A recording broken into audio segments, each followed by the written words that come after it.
Tumambay na muna sila sa hardin ng villa ni Detective Jonas habang sumisimsim ng tsaa. Salubong pa rin ang mga kilay ni Santino na tila ba napakalalim ng iniisip nito. Ang iniisip mo ba ay walang kinalaman ng mga investor sa crypto company sa pagtangkang pagpatay sa asawa mo? Tanong ni Detective Jonas. Sumimsim naman muna si Santino sa tsaa niya saka siya sumagot. Sa ngayon wala pa akong malakas na ebidensya tungkol dyan pero oo, yun ang iniisip ko. Nagkataon lang na halos magkasunod silang binaril. Mga investor ng crypto company ang talagang bumaril kay Mr. Lucero. Pero sa asawa ko, wala pang kasiguraduhan kung sinong gustong manakit sa kanya. Sagot ni Santino. Napatango-tango naman si Detective Jonas. Kung ganun, susubukan naming hanapin ang mga taong yon. Kung babae ang posibleng mastermind, may kilala ka bang may galit sa asawa mo? Ani pa ni Detective, hindi ka agad sumagot si Santino dahil nag-iisip siya. Alam niyang hindi si Bianca ang babaeng yon dahil matandang nakita ng mga bihag nila. Kunot na kunot ng mga kilay ni Santino dahil isang tao na lang iniisip niyang may ayaw sa asawa niya. At walang iba kung hindi ang kanyang ina. Hindi ko alam. Wala namang nakakaaway ang asawa ko. Tanging sagot niya. Nang matapos silang magtsaa at mag-usap-usap, ay umalis na rin sila. May naisip ka ba kung sinong taong yun? Tanong ni Justin. Napabuntong hininga naman si Santino. Base sa nakikita ko sa mukha mo, may tao kang iniisip na gustong saktan ng asawa mo. Ani ni Justin. Ano pa nga bang maitatago niya kay Justin?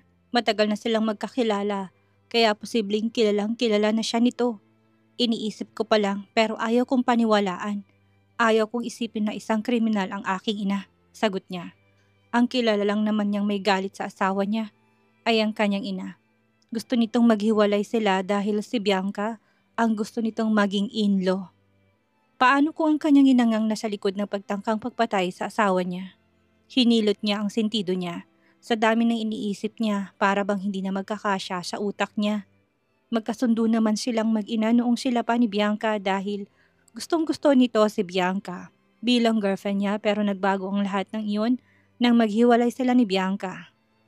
Pinipilit siya ng kanyang ina na ayusin ang relasyon nila ni Bianca pero ayaw niya na dahil masyado minaliit at tinapaktapakan ni Bianca ang pagkatao niya. Ayaw niya na magpaloko. Ayaw niya na magpakatanga at magpakamartir sa taong hindi buo ang pagmamahal sa kanya. Kontento na siya sa asawa niya at wala nang makakapalit sa puso niya ang babaeng pinakasalan niya. Nang maalala ni Santinong singsing itinago niya sa drawer sa office niya sa bahay, tinignan niya yon. Kanina pa sila nakauwi ni Justin at dumiretso siya sa office ng bahay niya. Kinuha niya isang jewelry box saka ito binuksan. Isang singsing na may diamond stone ang nasa loob. Balak niya na sanang mag-propose kay Lian para pakasalan ito ulit sa simbahan. Gusto niyang makitang nakasuot ng wedding gown ng asawa niya at hintayin ito sa altar pero hindi natuloy ang balak niya dahil sa mga nangyayari. Samantala naman, nagbibista si Bianca dahil sa pakipagkita niya sa isang businessman. Ayaw niya sanang pumunta pero wala siyang magawa kung hindi ang sundin ng utos ng kanyang ina. Tinignan ni Bianca ang sarili niya sa salamin. Nakasuot siya ng hanggang tuhod na skirt at half sleeve. Disente pa rin naman siyang tingnan sa suot niya dahil hindi naman revealing. Nang matapos siya sa pag-aayos niya, ay lumabas na siya ng kwarto niya. Nasa sala naman ang kanyang ina at naghihintay sa kanya. Nang makababa si Bianca, ay nilapitan siya ng kanyang ina. Kausapin mo siyang mabuti. Kailangan pumayag siya na mag-invest sa kumpanya natin. Kung gusto mong maging celebrity at makakuha ka agad ng project, talk to him nicely, Bianca. Huwag mo kong bibiguin. Bili ng kanyang ina. Kunot noon niyang tinignan ito. Dati naman na siyang inuutusan ng kanyang ina na makipag-usap sa ibang tao pero bakit pakiramdam niya? Ginagamit lang siya nito. Dahil ba kilala siya dahil isa siyang international model? Sige, gagawin ko. Tanging sagot niya na lang. Masaya naman siyang sumusunod sa kanyang ina noon pero bakit naiinis siya ngayong inuutusan siyang makipag-usap ulit para maging investor ng kumpanya nila? Dahil ba ikinukulong siya nito ngayon at hindi pwedeng lumabas ng bahay kung wala namang gagawing importante? Nang makapagayak siya ay nagpaalam na siyang umalis. Hindi niya kasamang manager niya ngayon dahil hindi na ito pinasama ng kanyang ina. 2 bodyguard ang kasama niya. Tahimik na lang siyang sumakay ng sasakyan. Papuntang hotel kung saan niya kakatagpuin ng isang Chinese businessman. Samantala naman umalis ng bansa si Santino. Ang meeting niya sana bukas ay pinakancel na muna niya. Mas gusto niyang puntahan ng asawa niya. 2 linggo niya na itong hindi nakikita kaya nangungulila na siya dito. Hindi siya natulog sa biyahe dahil iniisip niyang asawa niya. Araw-araw naman silang nag-uusap pero iba pa rin yung pakiramdam na kasama niya ito at nakakausap ng personal. Nang makarating siya ay may sumunod na kaagad sa kanya. Pasikat pa lang ang araw nang makarating siya ng Switzerland. Excited na siyang makita at mayakap ang asawa niya. Pababa pa lang si Paloma nang hagdan nang makita niyang kapatid niya. Kinusot-kusot pa niyang mga mata niya dahil baka namamalikmata lang siya dahil kagigising pa lang niya. Zephyr? Usal niya dito. Napatingin naman sa kanya si Santino nang makumpirma ni Paloma na nasa Switzerland nga ang kapatid niya ay nagmamadali siyang bumaba. Kararating mo lang? Bakit hindi ka nagsabi na pupunta ka pala dito? Alam ba ni Lian? Sunod-sunod niyang tanong. Hindi. Is she still asleep? Tanong niya. Tumango naman si Paloma. 6:00 hanggang 7:00 ang gising niya. Sagot ni Paloma. Napangiti naman si Santino sa kanya nilampasan ng ate niya. Wala siyang ibang gustong makita kundi ang asawa niya. Dahan-dahan niyang binuksan ang pintuan. Nakita niya naman ang asawa niyang mahimbing pang natutulog. Nagbihis na muna siya at halos paliguan ng alkohol ang katawan niya. May ingat siyang sumampa sa kama sa kanihiga sa tabi ng asawa niya. Nakatagilid siyang nakatitig sa asawa niya. Nakaangat ang ulo niya habang kamay nitong ginagawa niyang unan. Napangiti siya. Hindi talaga siya magsasawang titigan ng mukha ng asawa niya. Bahagya pang nagulat at Santino na iminulat ni Lian ang mga mata niya. Nakatitig na kaagad sa kanyang asawa niya. Good morning, love. I miss you. Usal ni Santino. Napanguso naman si Lian na tila ba nasa panaginip pa.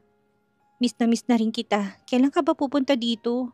Mas malinaw ng mukha mo ngayon sa panaginip ko kaysa nitong mga nakaraang araw. Miss na kita ng sobra. Mahinang wika ni Lian habang nanunubig ang mga mata niya. Hinalikan ni Santino sa noong asawa niya sa kanya hinaplos ang pisngi nito.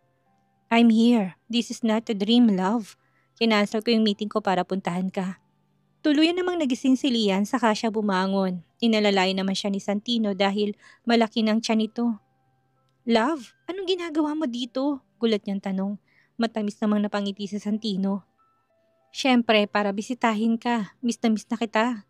Sagot ni Santino. Matamis na napangiti si Lian sa kanya niyakap ang asawa niya. Akala niya nananaginip na naman siya dahil araw-araw niya napapanaginipan si Santino dahil ito ang huli niyang iniisip bago matulog. 7 buwan na ang tiyan ni Lian at halos malapit na rin siyang mag 8 months. Masyadong malaki ang tiyan niya dahil kambalang dinadala niya. Gusto sana ni Santino na ipasyal ng asawa niya pero natatakot siyang mailagay niya sa kapahamakan ang buhay na mag-iina niya. Mabigat ang tiyan ni Lian at halos hirap na rin siyang maglakad kaya napagdesisyonan na lang nilang magstay na lang sila sa loob ng bahay. Malawak naman ang bahay na nakuha ni Santino. May magandang garden din nito. Nasa mataas na lugar ang bahay nila kaya kitang-kita nilang ibang bahay na nasa ibaba nila sa kabilang bundok. Araw-araw ko nakikitang maglakad si Lian pero para talagang penguin ng mga buntis kapag naglalakad, no? Ani ni Paloma habang nagkakape sa labas ng bahay. Mararanasan mo rin yan kapag nagkaanak ka. Paano kung triplets naman sa'yo? Siguro pakayang ka na naglalakad. Pang-aasar din ni Santino. Sinamaan naman ni Paloma ng tingin ng kapatid niya. Hindi talaga ito patatalo pagdating sa mga asaran. Alam kong kambal pa lang, mahirap na. Tama na sa akin yung single fetus. Sasapunutan talaga kita kapag nagkatotoong sinabi mo. Ikaw lang ang magpapakulam sa akin kapag nangyari yon. Bahagya na lang na natawa si Santino sa kanya. Nagagawa na ulit na mapangiti ni Santino dahil sa 2 linggong nakalipas. Seryoso lang ang mukha niya. Sa lubong ang mga kilay, palaging pagalit ang boses niya na halos matuyong lalamunan niya. This place is so peaceful, malayo sa problema, malayo sa mga taong may balak na masasama. So relaxing, ani ni Santino habang nakatingin sa kawalan. Napatingin naman sa kanya si Lian na kalalabas lang ng bahay. Wala pa rin bang usad sa investigasyon niyo? Matatagalan pa ba? Tanong ni Lian. Napalingon si Santino sa kanya. Oo nga, Zephyr, wala pa rin bang balita kung sino may gawa nun? Singit na rin ni Paloma. Umiling naman si Santino. Gusto niya na munang makasiguro at makahanap ng ebidensya kung tama ang hinala niya. Ayaw niyang dagdagan ang galit ng ate niya sa kanilang ina. Sa ngayon, inaalam pa rin namin ng lahat. Nahuli na yung 2 pumasok ng kumpanya para patayin ka. Pero maging sila hindi nila kilalang taong nag-utos sa kanila. Tinanggap lang nila ang pera at ginawang pinag-uutos sa kanila, sagot niya. Mabuti naman kung ganon. Ibig sabihin malapit na tayo sa katotohanan. Bakit hindi niyo subukang pakawalan tapos i-monitor niyo pa rin bawat kilos nila? Baka sakaling mahanap niyo ang mastermind nila. Suggestion naman ni Paloma, napaisip naman si Santino sa suggestion ng ate niya. Pwede naman pero hindi kasi imposibleng ipatumba na sila ng mga taong nag-utos sa kanila para hindi na sila makapagsalita pa. Napatango-tango naman si Paloma dahil posibleng ngang mangyari yon. Kung ganun, anong balak niyo sa kanila? Tanong naman ni Lian, sumimsim naman muna si Santino sa tiyan niya. Ano nga bang gagawin nila sa mga kriminal na yon? Hindi niya mapapatawad ang mga yon kahit na nalaman ni Santino ang kalagayan ng buhay ng mga pamilya nila. Muntik nilang patayin ng asawa niya kung hindi lang dahil kay Trixie. Baka may nangyari na sa asawa at anak niya. Ipapakulong, ano pa nga bang ginagawa sa mga kriminal na katulad nila? Sagot ni Santino, kailangan nilang pagbayaran ang mga kasalanan nila, Lian. Huwag mong sabihing naawa ka sa mga taong yon na muntik nang pumatay sa'yo. Sabat naman ni Paloma. Hindi naman sa ganun ate, gusto ko lang makasiguro na sa kulungan talagang bagsak nila. Ayaw ko mabahira ng dugo ang mga kamay ng asawa ko, nang dahil lang sa mga taong yon. Napatingin naman si Paloma sa kapatid niya. Tama, wala ka naman sigurong balak na patayin ng mga yon, hindi ba? Huwag na huwag mong ilalagay sa mga kamay mo ang batas, Zephyr. Utang na loob. Seryosong wika ni Paloma. Tinignan ni Santino ang asawa niya at alam niyang seryoso to. Maraming beses niya na nakita na galit ang asawa niya at hindi niya gugustuhin sagarin ang galit nito. Ay, Captain, hindi ko gagawin ang iniisip mo. Paninigurado niya naman sa asawa niya. Mabuti naman kung ganun. Ayaw kong kriminal ang magiging ama ng magiging anak ko. Kahit kailan, walang magandang magiging resulta ang gagawin mo kung anong ginawa nila sa'yo. Hayaan mong karma at Diyos ng kumilos para sa'yo dahil triple ang babalik sa kanila. Seryoso at maotoridad na saad ni Lian na patitig na lang si Santino sa asawa niya. Hindi pa nga niya lubusang kilalang asawa niya at hindi niya nanaisin na galitin to dahil para bang mas nakakatakot pa sa tigre ang galit ng asawa niya. I won't, I promise. Tulalang sagot ni Santino na para bang may sariling utak ang bibig niya para sabihin ang mga salitang yon. Maging ang mga organs niya ay takot sa asawa niya. Natawa naman si Paloma sa kapatid niya dahil kitang-kita niyang reaksyon ni Santino. Asawa mo lang palang katatakutan mo ng sobra. Naiiling na wika nito. Sinamaan naman ni Santino ng tingin ng ate niya. Wala na lang tong ginawa kung hindi ang asarin siya. Napahawak si Lian sa upuan nang maramdaman niyang sumakit ang tiyan niya. Napatingin naman sa kanya si Paloma. Hey, are you okay? Tanong niya nang mapansin itong hindi magandang lagay ni Lian. Mabilis na napatayo si Santino sa kainalaya-laya ng asawa niya. Pinapo niya na muna ito para makapagpahinga. Huwag ka na magtagal sa pagtayo dahil masyado nang malaki ang tiyan mo, wika ni Santino na nag-aalala para sa asawa niya. Alam niyang hirap na rin si Lian sa pagbubuntis nito sa kambal nila. Ayos ka lang ba, apo? Anong nangyari? Tanong ni Elsa nakakalabas lang din. Tinignan niyang apo niya, tinilot-hilot ang ulo nito. Ayos lang po ako, Lola. Sumakit lang po yung tiyan ko. Sagot niya. 7 buwan ka palang, Lian. Magpahinga ka na. Hindi magandang lumabas ng kulang sa buwan ang mga anak mo. Hindi mo sila mailalabas ng ospital pagkatapos mong ma-discharge. Ikaw din ang kawawa kapag hindi mo kaagad makakasama ang mga bata. Habilin ni Elsa. Tumango na lang si Lian. Doble naman ang pinag-iingat niya. Masyado lang talaga siyang maselan sa pagbubuntis niya. Sa kwarto sa baba ka na lang muna matulog para hindi ka akit baba sa hagdan. Ayaw ko mangyaring sinasabi ni Lola. Sad na rin ni Santino. Tumango lang si Lian. Hindi po ba, Lola, kailangan maglakad-lakad ng mga buntis na malapit ng mga anak para bumaba ang bata? Kuryosong wika ni Paloma. Ganun nga pero sa kaso ni Lian, mukhang masyado ng mababang mga bata kaya hindi siya pwedeng maglakad ng maglakad dahil baka mapaanak siya ng maaga. Mas mabuti na yung nag-iingat kaya kapag ikaw din ang nabuntis. Alagaan mo sarili mo. Hindi lahat na nakikita mo online at naririnig mo sa iba ay dapat gawin. Napatango-tango naman si Paloma. Matanda ng lola ni Lian. Pero hindi siya katulad ng ibang matatanda na naniniwala rin sa kasabihan ng iba. Nang malaman ni Sonia na nakabalik na ng bansa si Mabel Baker, ay pinuntahan niya ito kaagad. 1 buwan niya nang hindi nakikita si Bianca. Sinusubukan niya rin itong kontakin pero cannot be reached ng phone niya. Ma'am, nasa labas po si Mrs. Villafuerte. Gusto raw po kayong makausap. Wika ng sekretary ni Mabel. Papasukin mo. Utos nito na sinunod naman ng sekretary niya. Binuksan na ng sekretary ang pintuan. Pumasok naman si Sonia. Tumayo na si Mabel para maupo sa sofa para harapin si Sonia. Naupo naman si Sonia. It's been a long time, Mrs. Baker. Ani ni Sonia. Ngumiti naman si Mabel. Yeah, it's been a long time. Ano nga palang sinadya mo dito? May maitutulong ba ako? Ani ni Mabel. Umalis na ba ng bansa si Bianca? Tinatawagan ko kasi siya pero cannot be reached ang phone niya. Hindi rin siya nagre-reply sa mga message ko kahit sa mga social media niya. Gusto ko lang malaman ang kalagayan niya lalo na sa ginawa ng anak ko sa kanya. Nakakahiyaman pero ako na lang ang hihingi ng sorry sa mga nasabi ng anak ko kay Bianca. Wika ni Sonia. Ngumiti naman si Mabel. Alam niyang kakampi niya si Sonia. Alam ko naman kung gaano mo kagusto ang anak ko para sa anak mo. Sinubukan mo bang kausapin ng anak mo para ayusin ang relasyon nila? Tumango si Sonia. Yun naman talagang gusto niya dahil magkasundo sila ni Bianca. Hindi niya alam kung paano ba pakikisamahan ang asawa ni Santino gayong close na close sila ni Bianca. Maraming beses kong kinausap si Santino simula nang maghiwalay sila pero mukhang nasaktan siya ng sobra. Sinubukan ko rin silang paghiwalayin ng asawa niya pero wala akong nagawa. Ilang beses ko palang nakakausap ang asawa niya. Si Santino at Palomang palaging humaharap sa akin. Maraming beses ko siyang kinumbinsi. Maraming beses ko na rin pinapunta si Bianca sa kanya para sana magkausap sila. Pero palaging pinagtatabuyan ni Santino si Bianca. Hindi ko alam kung anong nangyari dahil bigla na lang naglaho si Bianca. Ang sabi niya sa akin gagawin niya lahat para maaga ulit si Santino. Pero bigla siyang nawala kaya nag-aalala ko. Nag-aalala niyang wika. Yung asawa ng anak mo, si Lian Lucero, ay kaibigan ng anak ko. Kinausap ng babae ng anak ko para wag nang guluhin si Santino. At dahil mahal na mahal ng anak kong kaibigan niyang yon, siya na lang ang sumuko. Nailing na saad ni Mabel. Nainis pa rin dahil sa lalaki na sirang pagkakaibigan nila ng anak niya. Oo, nakasama niya si Lian. Nagkaroon din sila ng bonding dahil maagang nawalang ina ni Lian. Pero hindi niya matanggap na nasasaktan ng anak niya nang dahil kay Lian. Alam kong anak ng turing mo sa anak ko. Hindi ko alam kung ano sinabi ni Lian na yon para lumayo sa kanilang anak ko. Kung akong tatanungin mo, ayaw ko na sanang balikan ni Bianca ang anak mo. Pero ang anak kong pumilit na bumalik dito. Gusto kong tulungan siyang magkabalikan sila ni Santino. Dagdag pa ni Mabel. Nasaan nga pala siya? Is she okay?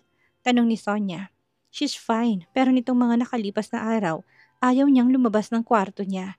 Kinakausap ko siya pero ayaw niyang makipag-usap kahit na kanino. Subukan mo siyang puntahan at bisitahin. Baka sakaling kausapin ka niya. Sa tingin ko, iniisip na naman niya si Santino at nasasaktan na naman. Makikita sana sila ni Santino nitong nakaraang araw pero hindi sumipot si Santino. Ang alam ko'y pinuntahan niya ang asawa niya. Nasaan nga palang babaeng yun? Umiling si Sonia, maging siya hindi niya alam. Hindi niya na nakakausap ang mga anak niya dahil mas gusto nilang makasama si Lian at ang lola nito. Hindi niya maiwasang hindi magselos pero alam niyang kasalanan niya rin. Hindi ko rin alam. Wala silang sinabi sa akin kung saan sila nagpunta. Kasama rin yung isa ko pang anak. Hindi ko alam kung anong pinakain ni Lian sa mga anak ko para siyang pinili ng mga to. Sagot ni Sonia. Kaya dapat si Bianca at Santino magkatuluyan. Silang dapat na magsama sa isang bahay at magkaroon ng sariling pamilya. Paano mo pakikisamahan ng babaeng yun kung hindi naman kayo magkasundo? O baka naman hindi man lang yun gumagawa ng paraan para magkasundo kayong dalawa? Napabuntong hininga na lang si Sonia. Pupuntahan ko lang si Bianca para makausap ko na rin. Nice to meet you again, Mabel. Ani Sonia saka ito tumayo. Tumayo na rin si Mabel para ihatid si Sonia sa pintuan. Nasa bahay lang siya. Tatawagan ko mga security at katulong doon para sabihin kung pagdating mo. Nasa loob lang ng kwarto si Bianca kung hindi mo siya makita sa sala. Wika ni Mabel na kinatango na lang ni Sonia. Umalis na si Sonia para puntahan si Bianca. Pagdating niya sa bahay ng mga baker ay pinapasok siya kaagad ng mga security at katulong. Nasa kwarto pa rin po si ma'am. Magpapakalala na lang po kayo kapag kumatok kayo sa pintuan niya. Nitong mga nakalipas na araw kasi wala siyang gustong papasukin sa kwarto niya. Wika ng katulong sa kanito tinurong kwarto ni Bianca. Mag-isa na lang nang pumunta si Sonia sa kwarto ni Bianca. Kumatok na muna siya dito sa nagpakilala. Leave me alone. Ilang beses ko bang sasabihin na walang kakatok sa kwarto ko? Fuck you! Malakas sa sigaw ni Bianca. Napakunod si Sonia. Anong dahilan ng galit ni Bianca ngayon? Nang dahil pa rin ba ito kay Santino at Lian? Bianca, iha, si Tita Sonia to. Santino's mom, gusto ko sanang makausap ka. Are you okay? Nag-aalala nitong tanong. Wala namang nakuhang sagot si Sonia makalipas ang 1 minuto at bumukas ang pintuan. Sumalubong sa kanyang magulong mukha ni Bianca. Gulo-gulo ang mga buhok nito na para bang ilang araw na hindi nagsusuklay. Pumasok po kayo, magalang pa rin niyang wika. Pumasok naman na si Sonia, nilibot niya ang paningin niya sa kwarto ni Bianca. Kalat-kalat ang mga damit, balat ng mga chichirya at bote ng mga alak. May nangyari ba, iha? Alam ko malinis kang tao. What happened here? Kuryosong tanong ni Sonia. Nakaupo naman si Bianca sa kama niya, tulala lang ito't blankong mukha. Ano po bang kailangan nyo? Malamig niyang tanong. Napatikim si Sonia saka siya naupo. Tinignan niya si Bianca pero sa ibang direksyon to nakatingin. Malamig ang ekspresyon ng muka.